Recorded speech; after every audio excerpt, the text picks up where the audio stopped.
বকুলপুর জঙ্গলে বসবাস করত দুটি কাক। সেই জঙ্গলে তাদের একটি ছোট ঘর ছিল এবং তারা খুব সুখে থাকতো সেই ঘরে। একদিন কই গো, শুনছো? সময় তো অনেক হলো, চলো যাওয়া যাক এবার জঙ্গলের দিকে। এই বলে কালু কাক ঘর থেকে বেরিয়ে যায় জঙ্গলে খাবারের খোঁজে।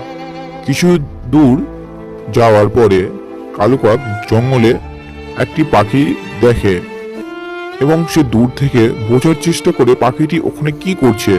তখন সে বুঝতে পারে যে পাখিটি ওখানে কান্না করছে।